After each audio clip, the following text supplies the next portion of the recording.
तो एक लोटा पानी एक कलश में जल भर कर रख लीजिए और रात भर उसको रखे रहने दो। नवरात्र चल रहा है, उस कलश को रात भर रखकर सुबह सुबह उस कलश में एक बेलपत्र डालकर उस जल को नीम के पेड़ के नीचे 11 आम के जो पत्ते जिस डाली में लगे होते हैं वो डाली कोमल सी डाली 11 टुकड़े महाराज एक कच्चे सूत से लपेटकर 11 बार उसका भाग जब उसको लपेट लोगे इस तरह से इकट्ठा करके आगे का जो भाग है 11 बार कच्चा सूत लपेटने के बाद जो भाग पीछे का आगे का कोई भी हो उसको शहद में डुबा कर शिव जी को समर्पित कर दो। किस जगह पर रखना है?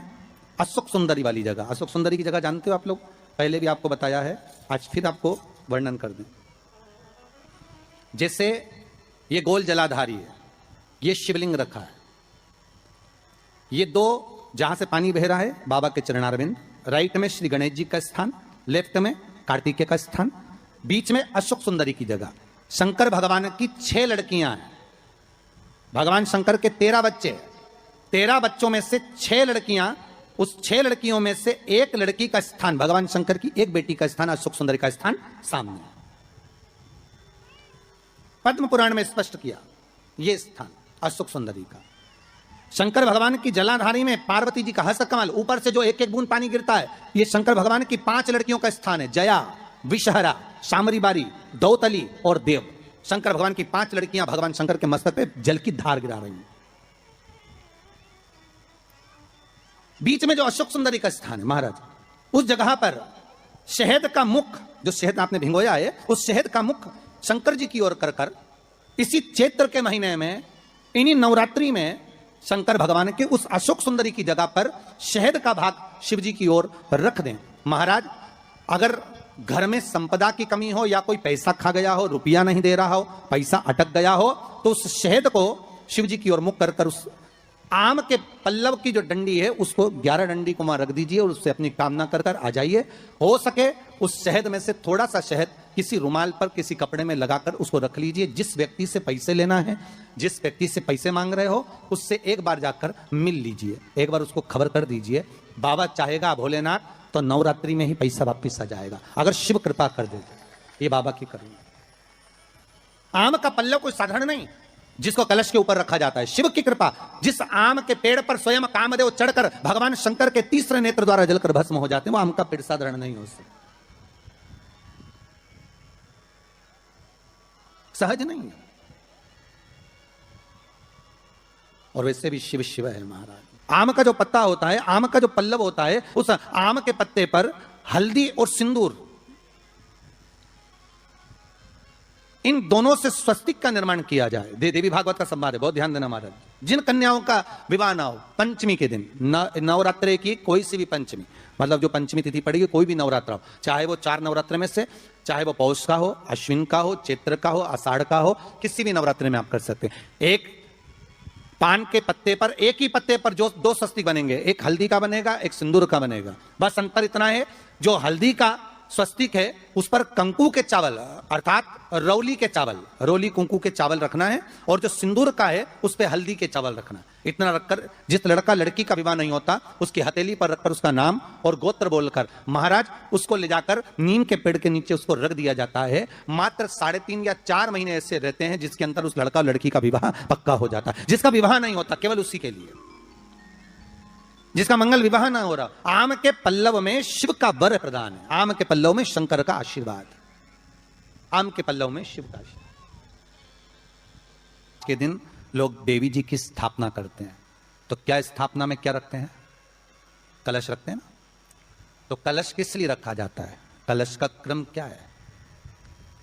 अपन ने अभी तक कथाओं में बहुत सुना शिव महापुराण में कि दिए का महत्व क्या है, अपन ने सुना दही का महत्व क्या है, जल का महत्व क्या है। पूरी शिव महापुराण में अपने अलग अलग महत्व को जाना है, पर यह नवरात्रे में जो शिव महापुराण की कथा शुरू हो रही है, नवरात्रे में जो शिव महापुराण की कथा को हम श्रवण करने के लिए बैठे हैं, इसमें हमारा एक संशय और मिटना चाहिए कि भारत की भूमि पर जब मां आद्य शक्ति की स्थापना होती है, मां जगतजननी को जब विराजमान किया जाता है, या चैत्र नवरात्रे में, शरदीय नवरात्रे में, आषाढ़ी नवरात्रे में,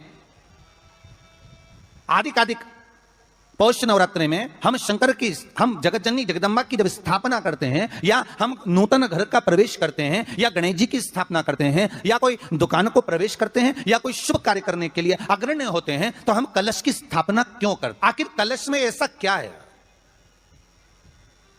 कलश के अंदर आखिर ऐसा क्या विराजमान है कि 33 कोटि देवता उस कलश के अंदर आकर बैठ जाते हैं महाराज?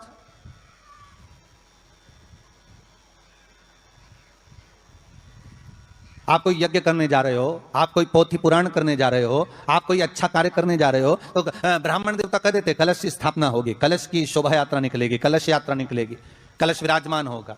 और आज हर की पौड़ी पर, प्रयागराज में, या उज्जैनी में, नासिक में जो बड़े बड़े कुंभ के मेले होते, कुंभ का मतलब भी तो कलश से होता है। उसकी महत्वता क्यों है? उस कुंभ की, उस घड़े की महत्वता कहां से प्रकट हो गई?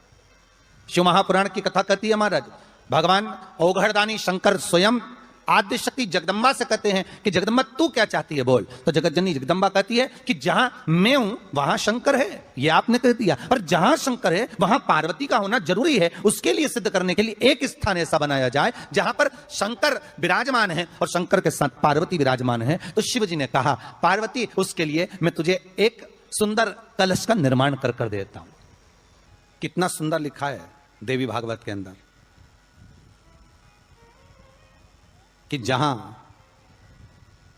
कलश की स्थापना होती है उस जगह पर किसी देवताओं को बुलाने की जरूरत नहीं होती। 33 कोटि देवता उस जगह पर स्वतः विराजमान हो जाते हैं। स्वयं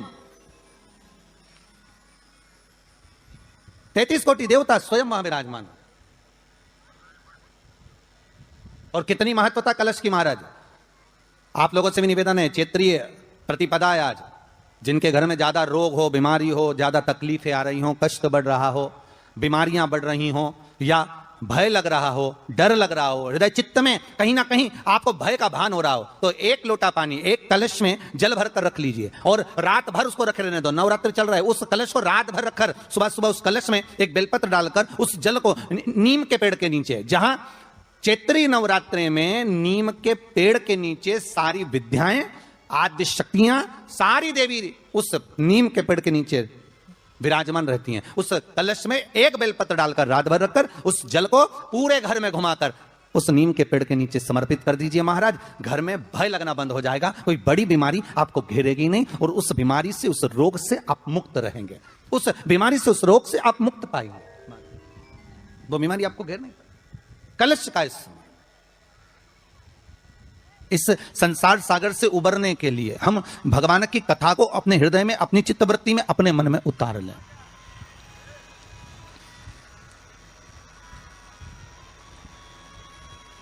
कलिकाल में बहुत सारे साधन है साहब भगवान को पाने के लिए। कोई कहता है कि तुम गंगा के घाट जाओ, कोई कहता है कि तीरथ जाओ, कोई कहता है कि मंदिर जाओ, कोई कहता है कि वहां जाओ, कोई कहता है कि आप बहुत समय तक कहीं सेवा क्रम में लग जाओ। कली काल में बहुत सारे साधन बता दिए कि आप साधना भी कर सकते हो, आप तप भी कर सकते हो, आप घंटों तक नेत्र बंद कर भगवान को रिझा भी सकते हो। साधन बहुत बना दिए। पर शिव महापुराण कहते हैं, रामचरितमानस में तुलसीदास जी ने लिखा कि कलयुग केवल नाम आधारा। तुलसीदास जी लिखते हैं कि कलयुग में केवल एक नाम की आधारशिला रख लीजिए। आप दूसरी आधारशिला में अगर डूब रहे हो, आप दूसरे भाव में डूब रहे हो कि भगवान मिलेगा, तो तुलसीदास जी कहते हैं केवल एक ही आधार बहुत भारी है कि कलयुग केवल नाम आधारा और सुमर सुमर नर उतरहि पारा। कलिकाल में एक नाम की आधारशिला हो और वो नाम परमात्मा का हो। जगत का नाम नहीं चाहिए हमें, संसार के नाम से हम नहीं तरने वाले हो। एक भगवान का नाम, एक राम नाम, एक कृष्ण नाम, एक शिव नाम, एक जगत जननी जगदम्बा का नाम, एक आद्य शक्ति का नाम अपने भीतर में हो।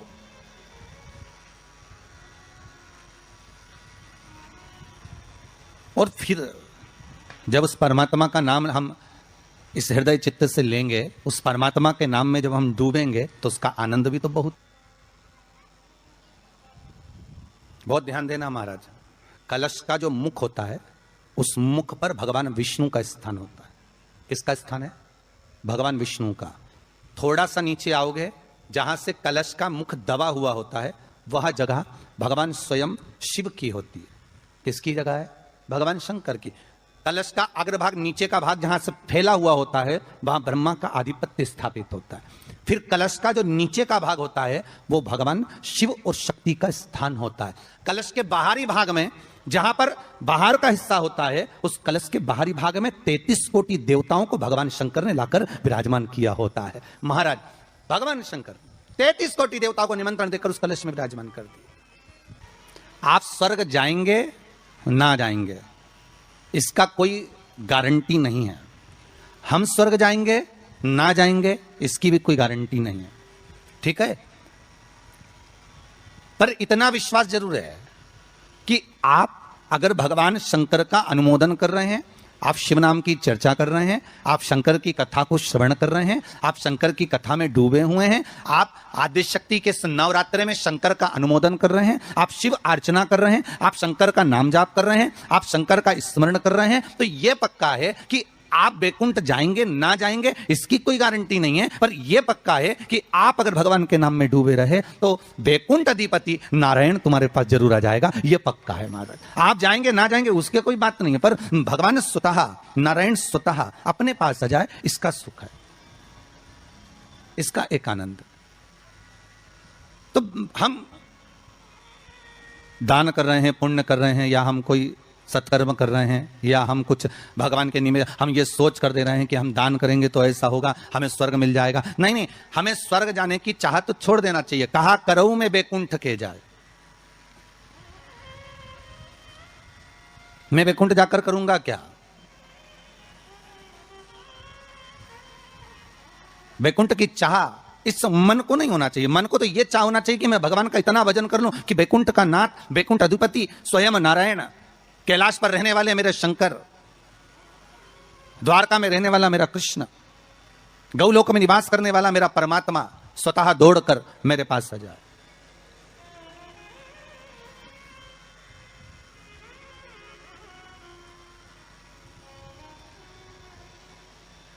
और उस परमात्मा को पाने के लिए महाराज केवल एक नाम का था। तो बैकुंठ आप जाएं या हम जाएं इसका कोई पक्का भरोसा या विश्वास नहीं, कोई ने लिख के भी नहीं दिया तुमको। और जो गए उनसे पूछ भी नहीं सकते कि तुम बैकुंठ में हो कि और कहीं हो।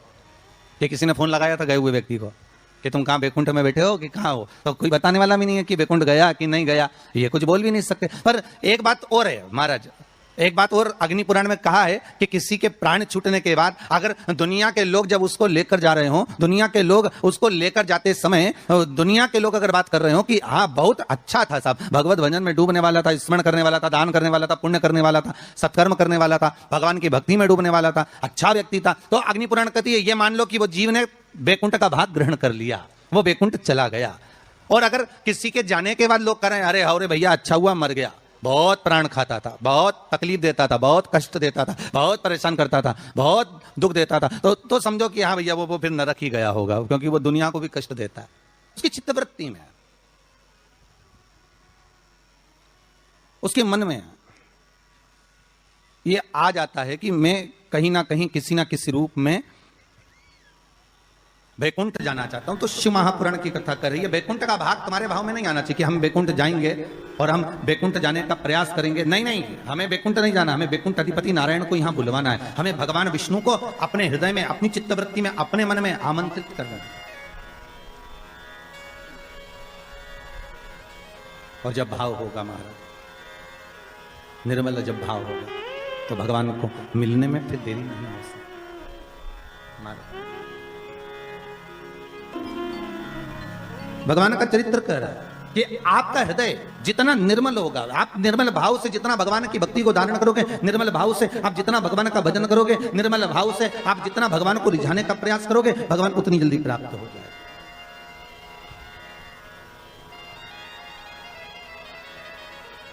उतनी जल्दी।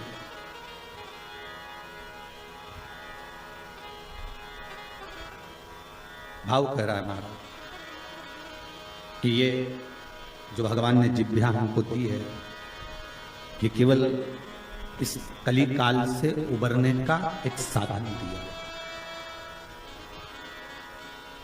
इस कली काल से उबरने का एक साधन, कली काल से निकलने का एक साध्य बनाया है।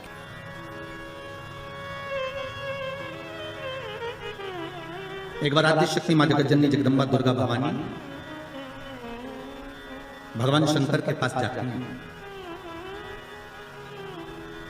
और भगवान शिव से मां जगत जननी दुर्गा भवानी ने एक बात कही कि प्रभु सुनिए,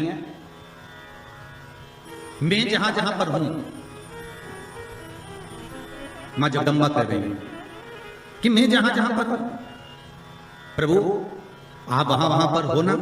शंकर जी बोले बिल्कुल, जहां शक्ति है वहां शिव है, मैं वहां पर हूं। तो जगत जननी जगदम्बा के मुख से निकल गया प्रभु फिर जहां पर शिव है वहां पर भी शक्ति है, जहां शंकर है वहां स्वयं आद्य शक्ति जगदम्बा पार्वती, मैं वहीं पर हूं जहां आप। शंकर भगवान ने कहा सुन पार्वती, तू जहां पर है वहां पर शंकर है। मैं विश्वास रखकर इस वचन को निश्चित कर देता हूं कि जहां पार्वती है वहां शंकर है।